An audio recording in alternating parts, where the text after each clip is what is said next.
time for another Elsie's Little Pickles, the pickle pod for the people, encouraging everyone out there to do their pickle protest and leave a pickle on a MAGA porch.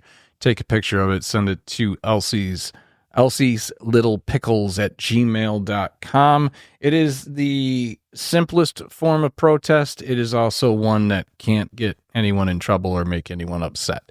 With that being said, sad news. We lost, depending on who you talk to, a political icon.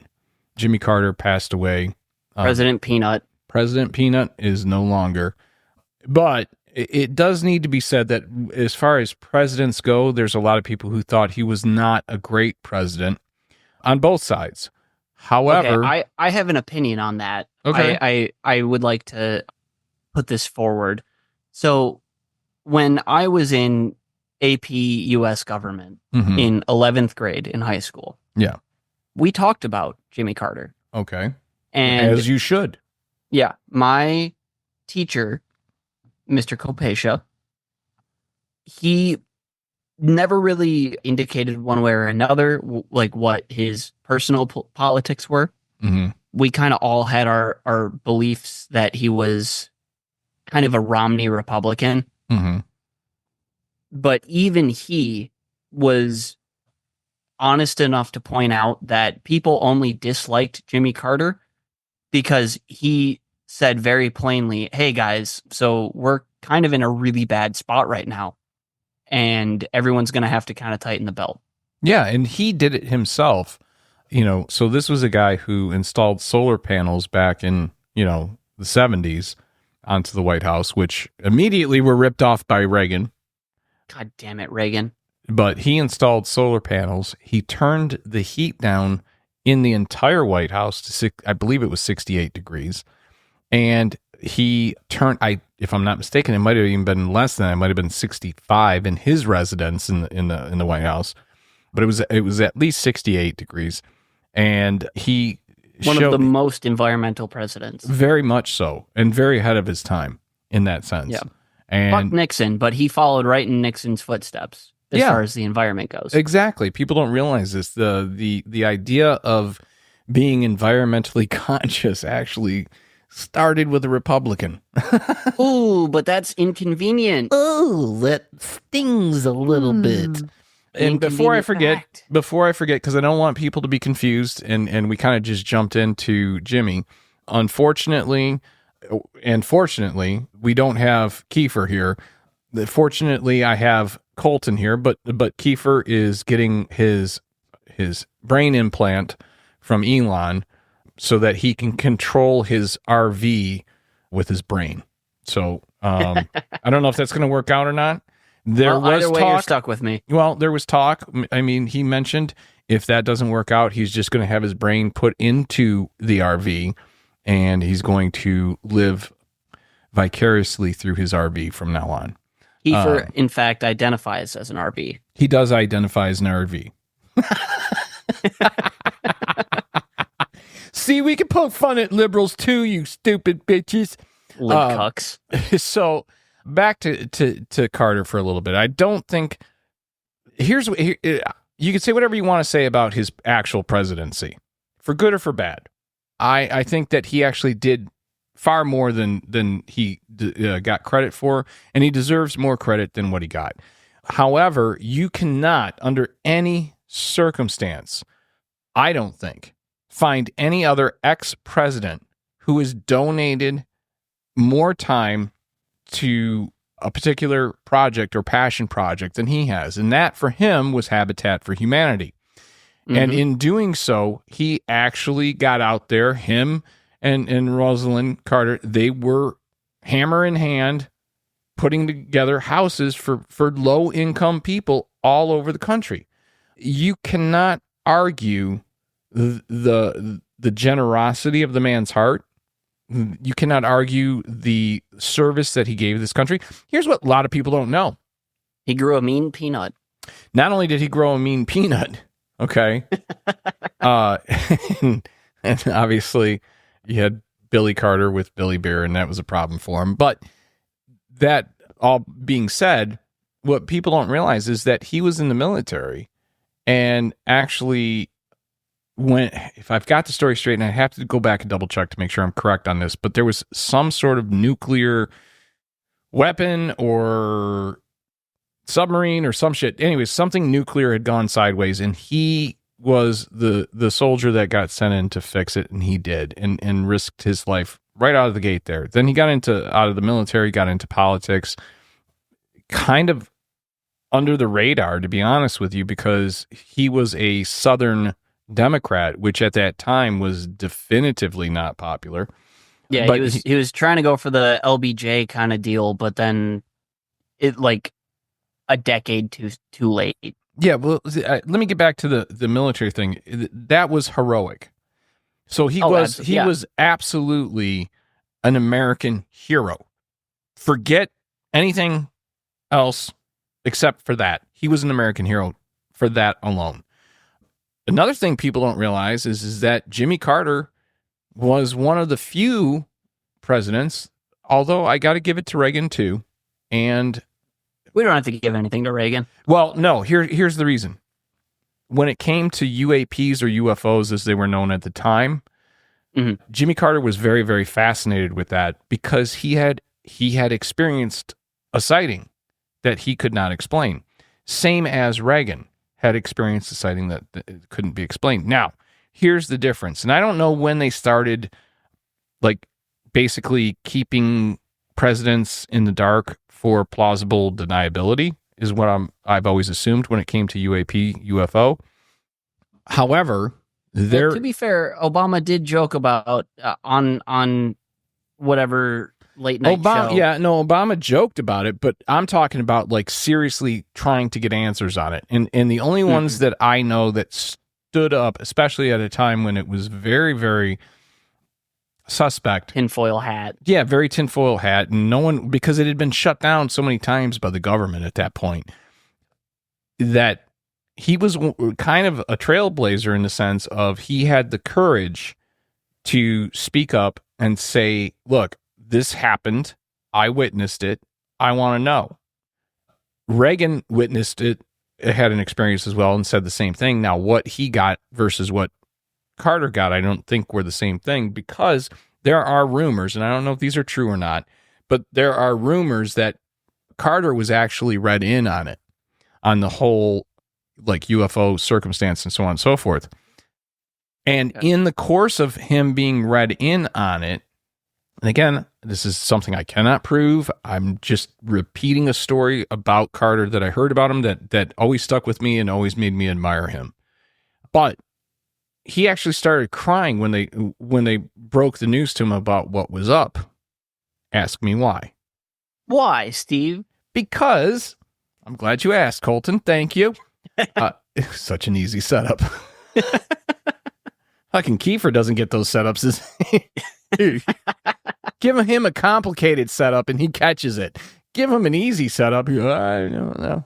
To be fair, with Kiefer, he's had, 30 years not living with you? Yeah. And you haven't had quite that many. But here was what was interesting. He started crying because apparently what he was told was something that has been brought up again in recent years, which is this idea that if they do exist, which in this particular meeting they claimed that they did, that they look at us as containers for souls because they don't have souls, so they are searching for them or something to that effect. And not to get too deep into everything that's going on with UAPs and drones and all the shit that's going on in New Jersey, but it just sounds like a really convoluted way of confirming Christian belief. No, it was actually the opposite. This is what broke his heart. Because Jimmy Carter was very much, his code name from Secret Service was the Deacon. Jimmy Carter was a very, very religious, as was his wife. They were very, very religious, very, very into the church, very, very, very Christian. But that bit of news, he did not quite know how to handle that. And whether he finally came to terms with it in some form or fashion, I don't know. However, the reports that's how I see any kind of like major declassification going, is it's gonna ruin a lot of people's religion. Potentially. Okay. Because I don't know that that's a good or bad thing. I would say that it is probably a good thing because I think that, and we'll get to this later with kind of the overall theme of this particular show. We will get to that later, but I do think that religion, for all the good it's done over the years, has hit a point where it is no longer able to do good. And there are many reasons for that culturally. Well, I mean, even more than that, it's juxtaposed with the material reality that we live in, but we can get into that later in the episode. So I guess my point is that here's this man who's very, very much an American hero, very, very much dedicated to the idea of service, and very much a Christian. And when he got the debriefing, regardless of what was in that debriefing, it was life-altering for him and shook him to his core, to the point of tears. And I think that that's because it went against Christianity, okay? At least the overall belief system. Now, whether he was able to somehow or another do the mental gymnastics to bring it into his belief system, I don't know. But what I do know is it's just God's side project. Yeah. What I do know is that he pushed harder than really anyone else prior to that. It is interesting because that particular subject has become such a almost taboo, and I think when you're looking at whether it's Obama, Biden, Trump, Bush, I think that they've all asked the question because, I mean, as far as I know, everyone has asked the question. I don't know if George H.W. Bush asked the question, but he might have already had the answer. He was too worried about getting into Iraq and the Middle East in general. I think that he already knew because he had been in government so long. I think that he already had positions of power that would have granted him some sort of knowledge when it comes to UAPs. Well, yeah, UFOs. He was a CIA man before. Yes, exactly. He was before being VP, right? Right. In fact, Reagan didn't want him as a VP, but that was forced on him. And I think that was actually probably somewhat of a good thing. Not that I'm wouldn't be prudent. Yeah, wouldn't be prudent. Not going to raise those taxes. Oops. Got to raise those taxes. Sorry. One turn. Not going to release the information about the UFO. Wouldn't be prudent. Can't let the people know. Can't let the people know. They might get a little bit freaked out. Now, excuse me while I vom on myself. Yes, excuse me. You wouldn't happen to have a diplomat that I could puke on, would you? So with Carter, I think that he never got the kudos that he deserved necessarily, and even like if you can separate it from just the point of view, like I said, of what a president does while in office versus what they do once out of office. I can't think of, at least, I don't know if you can, I cannot think of any other president that had set themselves the task of manual labor for the good of poor people. I genuinely, and he did that. Can't think of any. He did that all the way through the rest of his life until he literally physically could not anymore.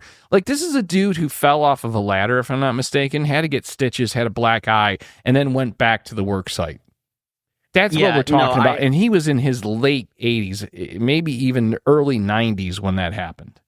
It's almost like caring for people is a good trait.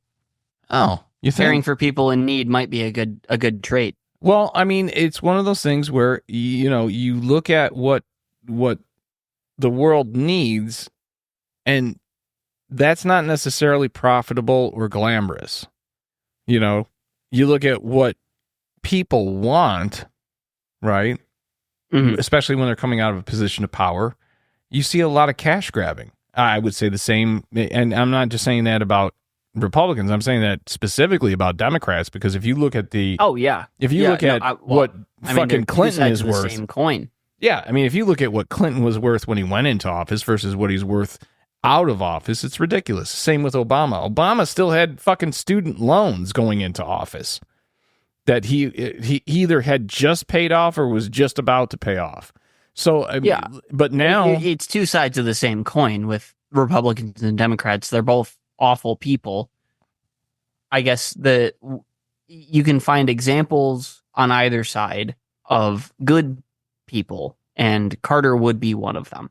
yeah, for the like I said, I mean, Democrats. even if you disagree with his politics or you thought he wasn't exactly the best president, the fact of the matter is he was a lot better than you remember and a lot kinder than you would ever give credit for. I mean, this was a guy that was very much about serving the public. Yeah. End of story. I mean, like I was saying, when my most likely Republican government teacher was explaining Jimmy Carter's presidency, even he was like, most people only remember the one speech where he came out and said, "Hey, we're in a bit of a gas crisis right now, so everyone's got to tighten the belt." So we don't. No one get wanted to $1. hear that. Yeah, no one wanted to hear that.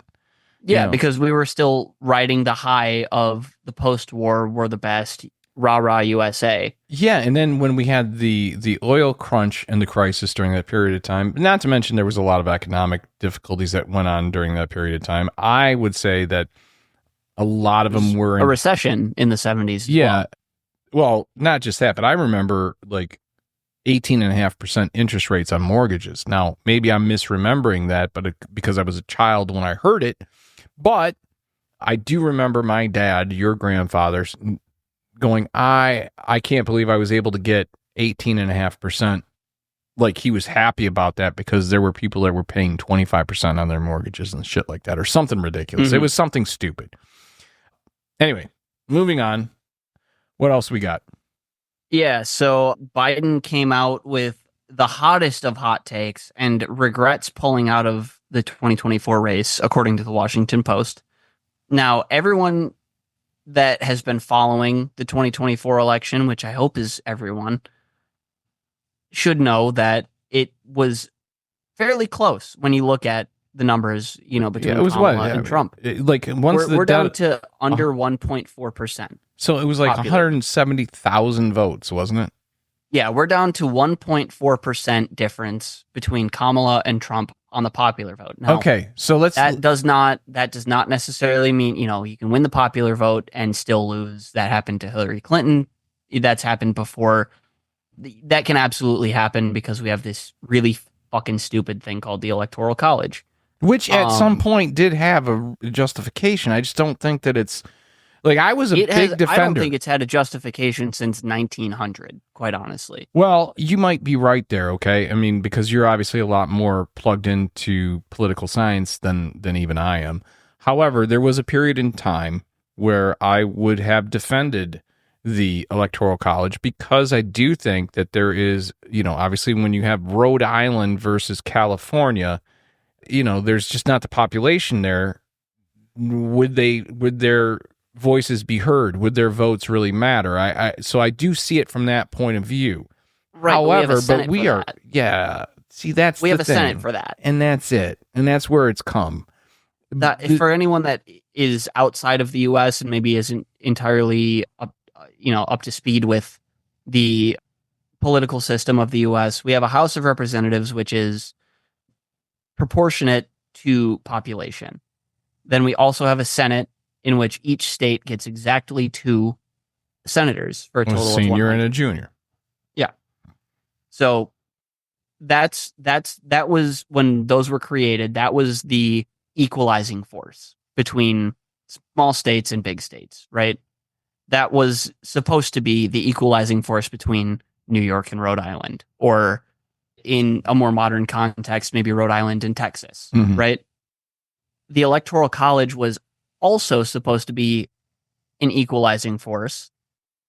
I don't think it has ever proven itself to be an equalizing force in any sense. Congress in general has ceded so many of their rights to the presidency at this point. Yeah. They, in many ways, are toothless, in my opinion. With Trump coming in, we're about to see George W. Bush's unitary executive theory on steroids, which unitary executive theory, for anyone that doesn't know, is the belief that the president should be the sole arbiter. Yeah, the sole arbiter, the sole power in government, and everyone else in government needs to bolster that. Yeah, I guess is the king. best way to say it. Serve the king. Unitary executive theory is the closest to monarchy we can get without saying king. Yeah. Which my American history seems to recollect that we fought a revolution and then Revolution 2.0 in 1812 to not have a king. But fuck, maybe I wasn't paying attention in U.S. history. It's possible. I mean, I'm the best student. No, but unfortunately, I know when it comes to certain things like that, your ears tend to perk up. Yeah. Anyway, specifically with Biden. So he thinks that Biden thinks that this would have been a different outcome with him. He thinks for some fucking reason, I don't know what kind of crack Hunter is feeding him, but he seems to think that he would have done better than Kamala. He still would have lost the election. He would have lost by a fucking landslide. I think it would have been horrible. We're talking if Biden wouldn't have dropped out of the race, we would have had at least a 46 state sweep. I agree with you. I totally agree with you. I think if that not he's 48, delusional. And the only reason I don't say 50 is because California and New York. Yeah. But I mean, he's fucking delusional even saying that. And to me, that kind of commentary from him shows he's not capable. Like especially with the next 20 days, 22 days or whatever. Mm-hmm. I really like with a level of concern, because if anything happens really big in the next 20, 25 days before inauguration. Well, I mean, recently some of his aides did a tell-all. I don't know if you saw this. Some of his aides did a tell-all in which they were saying he hasn't been functional since 2021. Now, I don't know that I fully believe that. I mean, they're his aides. Definitely believe late 2022, because that's when I started to see it. Now, aides will come out of the woodwork when they know it's kind of the ship is sinking and the rats are diving. How can I make a diamond out of this? Yeah, so I think a lot of those aides are saying what they think is going to make them money, but not necessarily true or even provable one form or another. With that being said, I would definitively say from mid to late 2022 is when I started to notice that he was losing a step. Yep. However, and that was about 2 years into his presidency. And honestly, I think we're going to see the same thing with Trump, because Trump is as old as Biden was when he won in 2020. So, right. Yes, you're correct. We're going to see the same thing out of Trump. Well, I mean, not necessarily. You have people that can make it into their 90s or later even, you know what I mean, who have their shit together and you wouldn't know aside from looking at them. I don't discount that because I like Bernie. Right. He's still all there. Still all there. So it's still not all there, necessarily. And I think he's 86. Where I think the problem comes, right? Where I think the problem comes is you're dealing with a level of stress and pressure which is unprecedented by any other job out there. Okay. And you know that because you see guys like Barack Obama come in and they've got a full head of dark hair and they leave and they are bone white. Right. Yeah. And that's not to mention the 4 years of, whether you want to believe it's a witch hunt or not, I happen to believe it was not a witch hunt. 4 years of legal threat. It's got to wear on Trump. Yeah. It's got to wear on him. It's got to wear on anyone. The last 4 years. I can't even imagine being as stressed as Donald Trump was in the last 4 years. You hear these reports that he just fluffs it off like it's just, water on a duck's back. But I don't think that anyone who is in any type of situation where they're facing a felony, I don't care who you are. 4 years. Yeah, for 4 years you're staring down a felony. I don't think anyone, like, the only thing that has helped him is the fact that now he gets to cancel all that shit from happening to him. I think that that's a huge, weight off of his back. And we can absolutely, I feel like this is an entire episode on its own, but you can have a very nuanced discussion about how Democrats the moniker "Do Nothing Democrats" really came true in the last 4 years because they dragged their asses on all of these federal charges, and because of that, they were rushed at the end and didn't have the time to. Well, I totally blame the Democrats for not fucking stepping up right away out of the gate and getting that shit rolling. That investigation should have started on the 21st, right after. Fuck the 21st. That should have started on the 7th. I agree, but you wouldn't have gotten that to start on the 7th because you didn't on the 7th. Trump was still president, so he would have just put the kibosh on it. Yeah. So it like literally that's the only reason why I say the 21st. And the reason why it wouldn't happen any other way is, prior to that is because no matter what McConnell said, no matter what any of the Republicans said on the 7th, none of them had the courage to like move forward as quickly as possible and impeach him. Yeah. And I mean, that's another thing to consider. Republican Congress people haven't liked Trump since January 6th. Like there are very few that have kind of fallen in lockstep with Trump since then. Well, I would say that you see a lot of them join him lockstep in the media, but in reality, publicly, they're with him because they're trying to find the most politically expedient and the most politically lifelong situation that they're looking at it for their own benefit. They're not looking at it for what the truth is or what should be done or how it should be done or what the right thing is to do. None of that is taken into consideration. They all know they were there. Yeah, I mean, and many of them spoke up not only on that day but the day after and a couple days after that and a week or two after that. So they are and then on they all record. had to go through this self-flagellation to get back earn Trump's good graces back. Yeah. So I mean, like all of that is. That's the soap opera that will play out for the next 4 years, but specifically the next 2 years. So when it comes to Trump, I think that a couple things. One, I don't honestly think that he was necessarily interested in being president again. I think he was more interested in staying out of jail. Oh, absolutely. And I think he was more interested in being president because of all of the perceived perks that come with that, and I think that for him it was merely a power play. You're going to invade Mexico. I think he just likes being in charge, but I don't think he likes doing the work that's involved, at least at this point in his life. I mean, I'm not saying that this was the way it was always with him. Dude, he's 80, well, not 80, he's 77, 78, something like that. He should be retired. I don't know what the fuck anyone, especially with his cash. Yeah, any other between his cash and between the amount of money that he is supposedly worth versus what is liquid or whatever that amount is, I'm not gonna piss on him and say, let's say he at least has $5 billion because that's the figure that I've heard.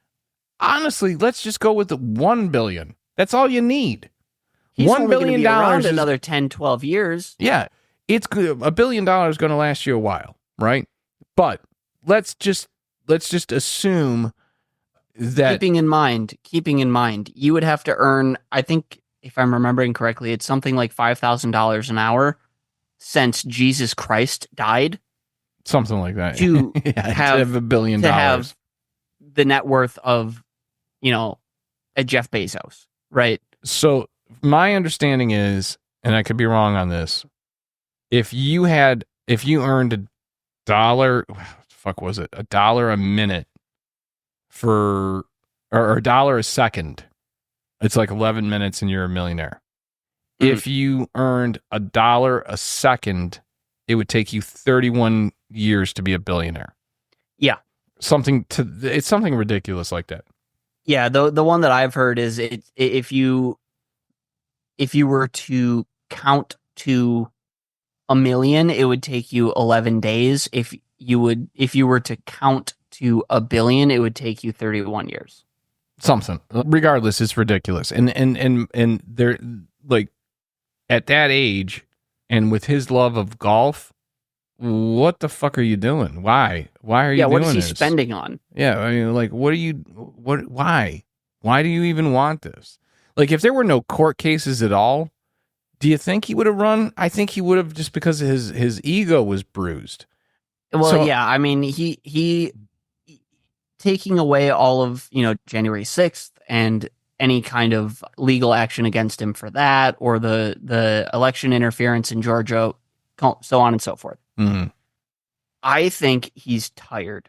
I do too. I mean, and I'm And not. the only thing keeping him going in the world of politics is his ego. I hate to say it, but I agree. And that's the Because, thing. Like, I mean, he is such an easily bruised ego, and he cannot allow that to happen. so here's my take is, I don't think that he actually wanted the job. I think there were all these other factors that pushed him, whether it was the legal woes or whether it's his ego, whatever. I think it was a joke in 2015. I think it was too. I don't think he expected to win. I think he was using it as a He negotiating. was doing it to get out of the E. Jean Carroll thing. No. Back in 2015, 2016, when he won, they weren't going to renew The Apprentice, and I think he was doing it to try to get The Apprentice renewed, and then he won, and that's when you had Schwarzenegger take over The Apprentice for a season, and then it went away because him and Donald didn't get along, right? Yeah, because Schwarzenegger might be a Republican, but he's like a sensible person. Yeah, and very much in MAGA world a rhino. I don't think that he is a rhino. I think he does have very, very, and based on how he grew up in Austria and all I think that. he's like the platonic ideal of a Republican. Yeah, all right, I'll go with that. But look, regardless of the fact that I have a deep dislike of Trump as a human being, okay? Because again, I think I always run into this. People are like, how can you not like Trump? I'm like, look, you got to understand, my dislike of Trump goes back to the 80s. This isn't like, forget the policy, forget anything. I didn't think he was a good human being. Even when he was a Democrat, I thought he was a horrible piece of shit. Well, again, you can't really be a billionaire without being a shit person. So And that maybe that's the case, and that's probably why I'm not a billionaire, because I refuse to treat people in the way that I've seen him treat people. if you believe people are more important than profits, then you will never have a hope of being a billionaire. Well, there goes my hope. And yeah, I agree. Aside Like, from a lottery people- ticket, I ain't making it. people are more important than profits. But again, it's one of those things where, look, he's the president-elect. He's going to be the president. And in all honesty, as an American, not as a Democrat or Republican, not as a liberal Mhm. or a conservative, not as a MAGA or somebody with a brain, I hope he succeeds. I do. I hope, like, that's... I hope he's able to steer the country in a good direction, because Yeah. we're clearly not going in a good direction. Otherwise, we would not have Trump. Yeah. So I hope that he's able to turn, the ship But around. let's be honest here. He's not doing shit. No, I don't think so. I think he's going He's to... not doing shit. Well, my view is that 70% of his presidency will be spent golfing, and all of and of that The other 30 70% will be spent lying. lying, campaigning, and cheerleading, with a lot. I think his entire presidency is going to be in the first 100 days. I think after the first 100 days, he's going to kind of check out. Yeah, and I think just leave it to staff. I think you're kind of right on that, because I mean, beyond that, let's be real here. Elon is going to be a shadow president. I don't buy that. I'm sorry. I don't buy that. I know that's the narrative right now, but I have not seen enough concrete evidence to make me believe that. Will Elon have Trump's ear? Yeah, but so will Bezos, so will Zuckerberg, so will all the billionaire bros, whether they're tech bros or whether they're Wall Street bros. They've all got his ear. I said it in the last episode, and I'll say it again. This presidency is just a successful iteration of the fascist business plot from the 1930s.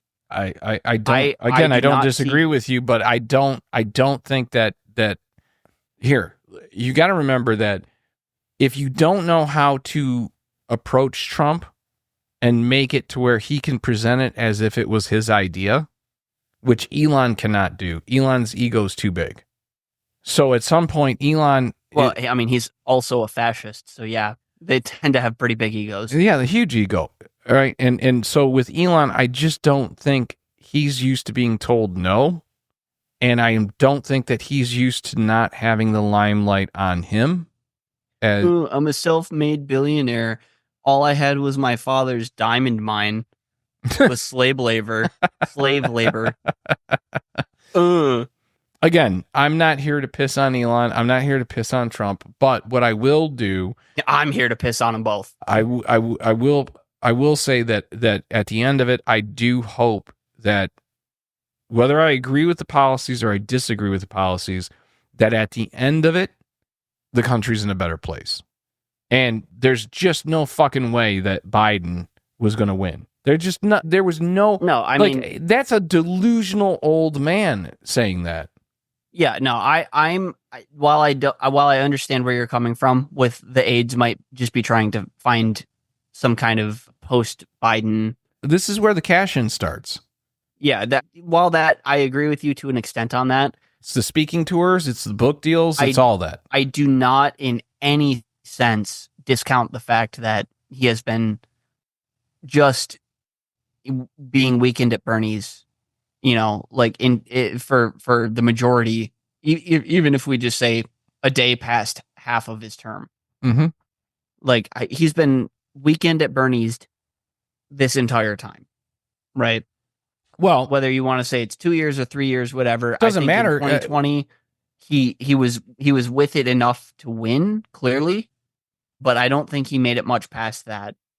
Well, I mean, that may be true, but you got to admit, he got a fuck ton done legislatively.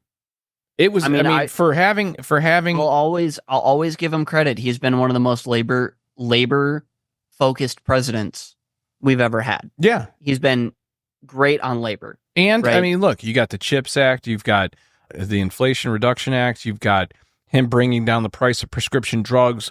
Look, these are major things. You got the Infrastructure Act. These are big deals. With that, though, part of the problem with that, though, is Biden and the congressional Democrats they've had the deck stacked against them in such a way that they've had to compromise on the best parts of those acts. Dude, again, to get them passed. I'm not going to disagree with you on that, but I will tell you that in I get it, compromise is how shit is done, but at the same time, we had FDR who said, you're going to lose federal funding on this, and this, unless you pass this, and this. But this is the problem. Hold on. This is the problem with the Democrats for a very long time. This is probably almost my entire lifetime that the Democrats have had this problem. If there's a way for them to shit the bed, they will shit the bed. Yeah. And they will do nothing, Democrats. They really are. If there's a way for them to say the right thing and then go and completely fuck it up, or have the right idea and then say the wrong thing and then do legislation that's completely fucked up from the original idea, they will do that. Democrats, you hear Trump going, "Oh, the Democrats, they stick together. They're tough and blah blah blah blah blah. We need the Republicans to be like the Democrats." No, it's almost like WWE. You have a baby face and you have a heel. Yep. Right, and it changes every 4 years. Depending on who's president, depending on who's got the majority in the House and the Senate, you have a different baby face and you have a different heel, but they're both playing to the same end. Right. And it's a shame that Uncle Kiefer can't be here for this one because he is so into wrestling. Yeah. It's crazy how much he loves it. And he's brilliant. He's got, he could probably, if there was a wrestling museum, he could be a tour guide and not ever have to study because he just knows no training. Shit. No training. Yep. He just walk in and talk your ears off about everything historical with wrestling. But I think that you're right in that and that actually brings us to what I wanted to talk about today, which is this idea that it's always a battle against each other instead of what can we do that we agree on. Like, I would love for once a collaborative effort to where whoever the president is, I don't give a shit. They all come together and they go, all right, before we start arguing, let's take these 100 days and figure out what we agree on, and let's pass as much shit as we can, because we on both sides agree that this is in the best interest of the country, even if it's only for 100 days. Just come together for 100 fucking days and have, they could literally take from the moment of the election until the inauguration and have the two parties have representatives going, what do we agree on? What do we disagree on? What can we move forward? What's in the best interest of the American people that we agree on? And for those first 100 days, they just rocket ship everything through. Okay. And then take the next 3 years and however many, 3.5 years, 3.25 years, and argue the fuck, jerk off yourselves in Congress. I don't give a shit. But can you give us at least 100 days with a new president, no matter who that president is, where the House and the Senate sit down prior to inauguration and they go, these are the things that we will not back away from. We will not back down from. We are only going to work together on this, and we are going to push this president for the next 100 days to go along with this because this is in the interest of the American people. And after that, we'll have all kinds of fights and all kinds of issues and all kinds of bullshit, and we will just shit sling as much as possible like we always do. Say what you will as far as the pros and cons of the Bolshevik Soviet kind of system. I'm willing to hear critiques, but democratic centralism was a really, really good policy. And if you don't know, anyone at home and Dad, democratic centralism is the idea that in deliberation, we can discuss this until we're blue in the face. Once we come to an agreement, that's the end of it. Well, here's the problem that I've found lately. You see a lot, and this is under Biden. This isn't even Trump, so I'm not putting this, though Trump has had his hand in it. Okay, I'm not going to lay it on Trump. It's Biden's presidency right now, and this happened under the Biden presidency. But this is definitively a Republican problem. If you come to the table, and they've done this like 2 or 3 times now, if you come to the table and you negotiate in earnest and you come to an agreement in earnest, and then when that earnest agreement is announced and you have to take a little bit of heat, whether it's from an ex-president like Trump who's going to be president again, or anyone else, I don't give a shit who it is, your constituents, whatever. When you come to the table and you come with an agreement and you leave with an agreement that you have agreed to do, don't back the fuck out of it once it goes up for a vote. Yeah. And we've seen that happen, 2-3 times now with the Republicans, maybe more, that I'm just not thinking of? Well, the problem is, at least under Biden's presidency, the reason that has been happening more frequently under Biden's presidency is because Republicans don't have values. Congressional Republicans don't have values aside from their own self-interest. I think that's every politician, but go on. And beyond that, they've had the looming cloud of Trump, in the sense that if Trump doesn't like what you're doing, he will make sure you don't get reelected. Yeah, but and that's their whole goal. A congressional Republican's whole goal, and Democrat, their whole goal is to maintain their seat. Well, that's both sides. I mean, I'm not saying that Democrats are free of that. But what I am saying is that when you have the looming cloud of let's say getting the hot primaried. commodity, being primaried. Yeah, you have the looming cloud of being primaried. You have the looming cloud of the hot commodity in the Republican Party saying, if you don't kill this bill, I'll make sure you don't get reelected. That's an issue. Okay, but is it because you have an outside force influencing Congress? Yeah, and fuck, you have that, whether it's the billionaire class, whether it's the corporate class, whether it's Citizens United ruling. I mean, like, you've already got that. The only difference is it's Trump saying that to them. Yeah. That's always been the case. And they had to make a decision. It's been the case since Citizens United. Yes, you're right. But what you're seeing that's different here is that Donald Trump is to the MAGA Republican, the God King, right? That's the problem. If Trump passes his holy mandate, his papal bull, right, and says this person shall not be reelected, that person's not getting reelected. Not pass. If Marjorie Taylor Greene comes sideways at something that Trump wants to do, let's say that's never going to happen, but let's say, right? And Trump says, because Marjorie Taylor Greene has transgressed against MAGA, myself, the God King, she shall not be reelected. She will not be reelected. That's just a fact. Yeah, but who fucking cares? Okay, like I told you, I got approached by the DNC to run for. They didn't care what I ran for. I don't even know how they fucking got my name and number. Okay, but they reached out to me. Registered.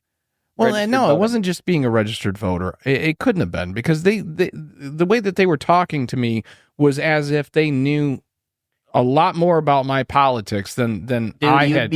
You'd be shocked and amazed at the insider. I mean, for anyone that is not aware, for this past 2024 election, I was working as a field organizer, campaigning for Kamala Harris, and I was, knocking doors, I was checking on my people, so on and so forth, right? Mm-hmm. Towards the end of it, my boss brought up this database and pulled anyone that was interested in seeing the information that these super PACs and these parties have. They knew my voting record. As far as, obviously, who you vote for is private, but they knew every election that I voted in. They knew. Well, I mean, that's never been. They knew my race, age, where I lived, everything. Okay, but that's not the level that I'm talking. I mean, the lady that I talked to was very, very excited to speak with me. Felt that I was going to be an excellent communicator for the Democratic Party. Was very familiar. Well, it doesn't help that you have a public speaking record. No, I know, I get that. Okay, but again, knew that about me. Knew that I had been in stand up, and I even voiced concern because of the fact that I was more of a dirty comic, and I thought, I don't know that you necessarily want me. And they're like, oh no. We do. We want somebody that can speak truth to power. We want somebody that's not afraid. We want somebody that can speak to the ordinary person. And all the things that they were saying, I was like, okay. Like, I started to really get, I don't want to say that the fish hook got landed, but it was in my mouth. Yeah. And I backed away from it. And they were offering me, and this is no joke. They said, anything you want from congressional seat down in your area, in your county, if it's available to run for, we'll support you. Okay? Like, that's how ridiculous. Should've done it. I debated it. I did debate it. But to be honest with you, Congress needs dick jokes.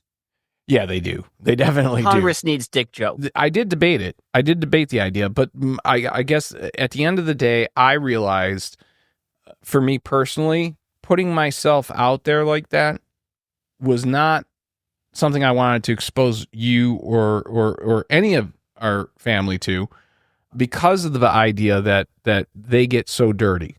You know what I mean? Like, they get nasty. And yeah. I'm thinking, for what? Why would I do that? You know what I mean? I'm going up against an incumbent Republican in one of the reddest districts in the state. And chances are I'm not going to be able to pull that off, at least on a first run at it. You know what I mean? Because I don't have the same name recognition politically. Mm-hmm. So I decided against it. But my point is that I at least had the idea, or at least had the knowledge that was the case. I don't think Biden has, like, it's not sinking in. Like, he doesn't have the you wherewithal. only had the potential for possibly 30% of the vote in the country. And that was on a good day. Even a stretch. That's a stretch. That was on a good day. Kamala did, like, not that she was my favorite candidate, but she was given an unbelievable difficult task. Well, I mean, the unfortunate aspect of it was she had leftists saying, "Hey, you should elect the boss cop of the state," Right. So she was the boss cop of California, and she had leftists who are historically anti-boss cop, very anti-cop in general, right? Just raving over her to an extent. But yeah, I don't know. I mean, I think that it was the right move for Biden to drop.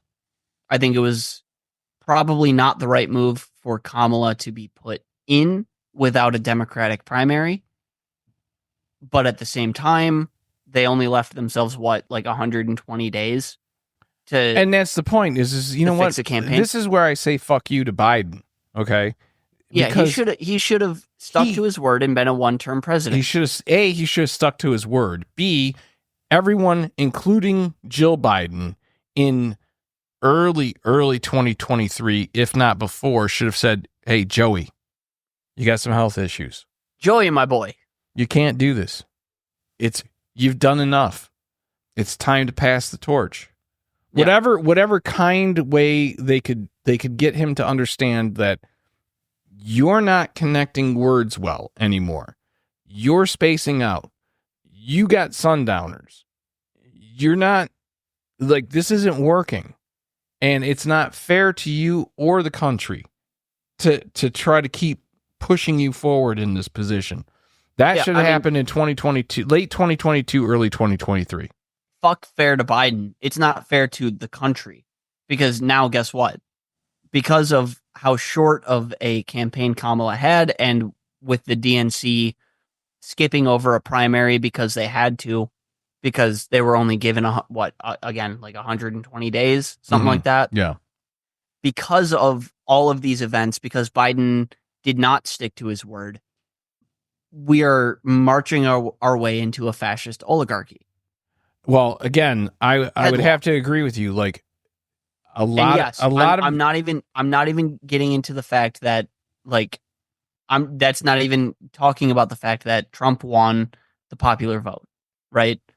He had about the same amount of voters as he did in 2020. All right, let me ask you this. Right. If Trump won the popular vote but lost the Electoral College, the exact opposite of what happened in 2016. Yeah. How do you think that would have worked out? Oh, I mean, he would have been throwing a fit about the Electoral College. And we might actually no longer have an Electoral College, which I would be in favor of. To be perfectly clear, that goes to my point. College, even a broken clock is right twice a day. So at least twice every day, you got to give Trump the opportunity to be right, no matter how much you dislike. The Electoral College is a waste of time. It's like daylight saving. So look, he's going to get. He complicates everything. He says he's going to get rid of daylight savings time. I'm totally for that. I'll give you a feather in your cap, Donnie. Get rid of daylight savings time. We don't need it anymore. Get rid of the Electoral College. We don't need it anymore. I do believe that every once in a while you need somebody like Donald Trump, who is a disruptor, who is the agent of chaos, because you have to burn some things down sometimes in order to give room for new shit to grow. Absolutely. He's Loki. He is every mythological character that was agent of chaos. Yes, but at the same time, when he's talking about plunging us into a fascist oligarchy, that's where I can no longer. I'm not saying that we don't have to have guardrails. I'm just saying, you do need somebody in every society that comes along. That's why those characters exist in as far as, archetypes. Mythology. Just the archetype of what Donald Trump is. I don't have to like that archetype. I don't have to feel comfortable with it. I don't have all those things, but it is a necessity. Raise a little hell, raise a little hell. Yeah. Raise a little hell. Exactly. Yeah. You do need that. And I do think that our politics had gotten very stale. I think it had gotten very corrupt. And to that, I would point everyone to the episode we did about liberalism, conservatism, neoliberalism, and neoconservatism. Absolutely. Go back and check that one. Neoliberalism and neoconservatism has been stale since Bill Clinton. Well, and that's the thing is like here you had this very young, energetic, handsome, though chubby president. Everyone referred to as Bubba, lovingly, affectionately, right? Would run, do his daily jog and stop at a McDonald's so he could have a Big Mac. That's why I did the jog, is so that I could eat the Big Mac. Like I get that little bit of a slice of heaven only lasts so long, and even during his presidency, it only lasted so long until the Republicans came after him with Whitewater and then Kenneth Starr and Monica Lewinsky and all those things. And I'm coming out strongly in favor of getting White House Oval Office dome. Wait, well, what? I'm coming out strongly in favor of Oval Office dome. Dome? Okay, what do you mean? Lay it on me. Just because, you're talking about raising a little hell. What raises a little hell? Like a presidential sex scandal. Well, yeah, I mean, yeah. So, but here's the thing is that in the years that have transpired since that happened, okay? Get LBJ and his jumbo out here. I got to tell you, though, I think that through that whole thing, like it was you could have an LBJ who would open the door while he was taking a shit to give an interview to a reporter just to throw them off, or scream someone down while honking a dookie. Yeah, like he would absolutely do that. But those days were those days, and just the same as what happened with Monica Lewinsky, those were those days. In retrospect, that poor woman suffered endlessly for something that she should not have been held accountable for. She was 22. Yeah. No, I'm not coming out in favor of the power dynamic between that. No, and I still think Clinton owes her a fucking apology. The most apology. powerful person in the world and an intern. So I'm not coming out in favor of that, but I am coming out in favor of Oval Office dome. Oval Office dome, which for those of you who aren't necessarily digesting that means getting a little bit ahead while you're a president. And I think with that, that's another Elsie's Little Pickles.